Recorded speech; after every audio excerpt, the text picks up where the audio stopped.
Yes, there are a number of choke points of crisis over the last years. It started with COVID, and there was the Ever Given, there was the Black Sea, the Red Sea, the Panama Canal, and all these are very much interlinked, and so we decided to have a special focus this year on the choke points in our review of maritime transport. And the impacts are sadly impressive. All these deviations, this uncertainty, they lead to longer distances that the ships have to travel. Container ships, on average, spend about 9% longer at sea than before these crises. That means you would actually need more ships. The ships are not yet there, they're being built now. But initially that led to significantly higher freight rates again. They had already surged a lot during COVID, then they went down again, and we thought, oh, this is now over. Unfortunately not, they surged again. And these higher freight rates then also lead to higher prices globally. They lead to deviations, longer and more uncertain delivery times. Some countries, you mentioned Africa, are particularly negatively impacted. Those countries that depend most, for example, on the Suez Canal, like Sudan, Seychelles, Djibouti, they would normally trade about 1/3 of their foreign trade through the Suez Canal, and this is now limited. Then there are other countries negatively affected. Well, obviously Egypt itself, it is losing the income from the canal. It is losing additional business opportunities through the transshipment.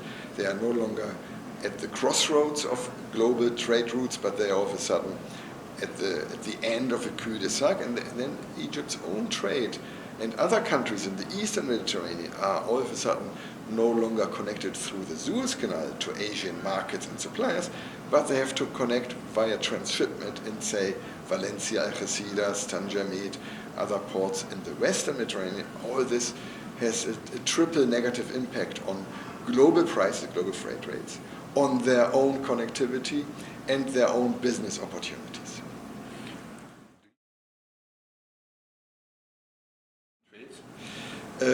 Yes, it's interesting to see how the two canals have different impacts. The Suez Canal had a particularly strong impact on container freight rates, in addition to the direct impacts on the countries, African countries. The Panama Canal also has the reduction of capacity due to the water shortage had an impact above all on dry bulk freight rates, which then in turn has an impact on food prices. So global food security, in a way, of food prices for the families who have spent a large part of their income on food is all of a sudden impacted by the Panama Canal.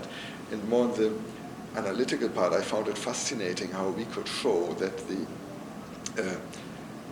Suez Canal had the strongest impact on container freight rates, and the Panama Canal not so much on container freight rates, because the containers have an alternative.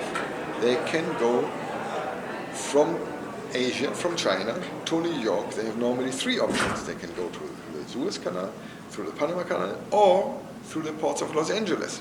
So the containers have the option of the land bridge, the so-called land bridge. They go from China to Los Angeles, and then they take the train. This does not work for dry bulk or for energy. You can't put all this into containers. So that's why the Panama Canal has a stronger impact on liquid and dry bulk freight rates.